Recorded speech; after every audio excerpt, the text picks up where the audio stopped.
এই জায়গায় রাসূল সাল্লাল্লাহু আলাইহি সাল্লাম বলেন, লা ইয়াতিয়ান্না আলান নাসি জামান, এমন একটা সময় আসবে মানুষের উপর, লা ইয়াবকা আহাদুন ইল্লা আকালা রিবা, যেই সময় কেউ বাকি থাকবে না, সবাই সুদ খাবে।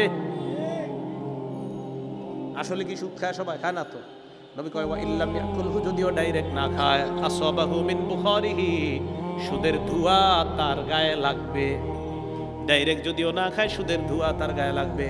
এরে নিয়ে গেলাম এক কাপ চা খাওয়াইতে। চা খাওয়াইতে নিয়ে যাওয়ার পর তাকে আমি চা খাওয়াইয়া দিলাম 5 টাকা 10 টাকা কাপের কফি বা চা খাওয়াইয়া দিলাম। সে তো জানে না আমি তাকে চা খাওয়াইছি কোন টাকায়, তার জন্য যদিও গুনাহ হবে না, আমি সুদের টাকায় খাওয়াইয়া দিলাম। এই ব্যক্তি যদিও জানে না, সুদের টাকায় চা খাওয়াইয়া তার পেটের মধ্যে সুদের হাওয়া, সুদের ধোঁয়া ঢুকাইয়া দিচ্ছে। এ জানে না, তার গুনাহ হবে না। এই জন্য দেখবেন মাঝে মাঝে ফজরে মজা পান, জোহরেও মজা পান ইবাদত কইরা, আসরেও ইবাদতে মজা পান, মাগরিবেও ইবাদতে মজা পাইতেছেন, এশার নামাজে হঠাৎ মজা পান না। আচ্ছা, ঘটনা কি? আমি মজা পাচ্ছি না কেন? ওহো, মুগ্ধা আমার ওই দোস্ত না আমারে নিয়ে 3টা পরোটা খাওয়াইছিল অমুক হোটেলের মধ্যে। আচ্ছা, খানায় কি কোনো ভেজাল আছে? না, আমি খাইছি, আমি তো আর ভেজাল খাই নাই। আরে ভাই, আপনি তো খান নাই, আপনারে যে খাওয়াইছে সেটা তো জানেন না। ও সুদের টাকায় খাওয়ানোর কারণে 4 ওয়াক্ত নামাজে মজা পাইছেন, হারামের ধোঁয়া ভিতরে ঢুকার কারণে এশার নামাজে আর মজা পাচ্ছেন। এই জন্য আমরা অনেকে জানি, তা খাইতে খুব সাবধান, খাবার খাইতে খুব সাবধান। পেটে যদি হালাল না যায়, আপনি গুনাহ হবে না যদিও আপনার অজান্তে যদি হারাম কেউ দিয়ে দেয়, ইবাদতে মজা পাবেন, আপনি জানবেনও না। আল্লাহ বোঝার তৌফিক দান করেন। তাহলে সুদের পদ্ধতিতে আমাদের সমাজের মধ্যে যে উপার্জনটা হয়, এটার নাম হারাম। বলেন, এটার নাম কি? আল্লাহ বলছে হালাল খাইতে, নবীজি বলছেন হালাল উপার্জন করতে। আল্লাহ বলেছেন হালাল খাইতে, হালাল উপার্জন করতে। নবী বলছেন হালাল খাইতে, হালাল উপার্জন করতে। হারাম উপার্জন থেকে নবী নিষেধ করেছেন। হারামের মধ্যে ভয়ঙ্করতম একটা পদ্ধতির নাম সুদি পদ্ধতি। এই পদ্ধতিতে যারা উপার্জন করি, 13টা ভয়াবহ অবস্থা।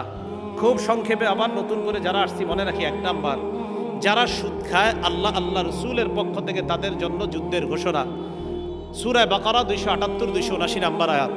2 নাম্বার, যারা সুদ খায় কিয়ামতের ময়দানে পাগল অবস্থায় উঠবে, সূরা বাকারা 275 নাম্বার আয়াত। 3 নাম্বার, যারা সুদ খায় কিয়ামতের ময়দানে তাদেরকে শ্বাসরোধ করা অবস্থায় হত্যা করা হচ্ছে, এমন অবস্থায় উঠবে, উমদাতুত তাফসীর 1 নাম্বার খণ্ড 330 নাম্বার পৃষ্ঠা। 4 নাম্বার, যারা সুদ খায় তারা এলাকার জন্য আযাব বৈধ করে নেয়, আত-তারগীব আত-তারহীব 3 নাম্বার খণ্ড 69 নাম্বার পৃষ্ঠা।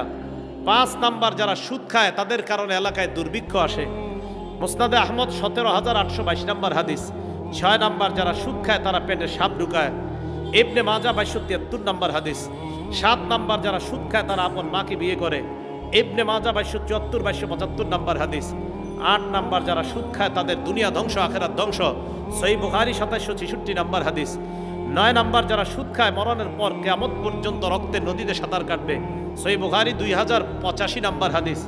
10 নাম্বার, যে সুদ খায়, সুদ দেয়, সুদের সাক্ষী দেয়, সুদের লেখালেখি করে, তার উপর রাসূলের অভিশাপ, নাসাই শরীফ 5103 নাম্বার হাদিস।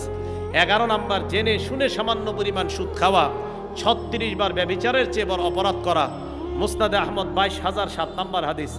12 নাম্বার, সুদী অবস্থায় যদি মারা যায় কেউ, আল্লাহ এই মারামকে আমাদেরকে না দেখ, যদি কেউ মারা যায় তাহলে তার জন্য জান্নাত হারাম হয়ে যায়, জান্নাত থেকে সে বঞ্চিত হয়ে যায়। আল মুস্তাদরাক লিল হাকিম 2260 নাম্বার হাদিস।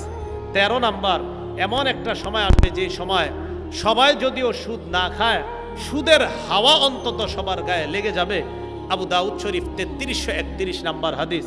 আল্লাহ আমাদের এই সমাজকে সুদ মুক্ত সমাজ হিসাবে যেন ইমাম ওলামা যারা আছে তাদের সাথে মিলে মিশে হারাম মুক্ত, বিশেষ করে সুদ মুক্ত একটা সমাজ যেন এই মুগদাবাসী, এই এলাকার আলেম ওলামা এবং আইন শৃঙ্খলা বাহিনী সহ এই এলাকার যারা উপরস্তরের লোক যারা আছে সবাই মিলে মিশে সুদ মুক্ত একটা সমাজ গড়ে আল্লাহর গজব থেকে যেন এই সমাজকে হেফাজত করতে পারি। আল্লাহ তৌফিক দান করেন। আমিন। আখিরু দাওয়ানা আনিল হামদুলিল্লাহি রাব্বিল আলামিন।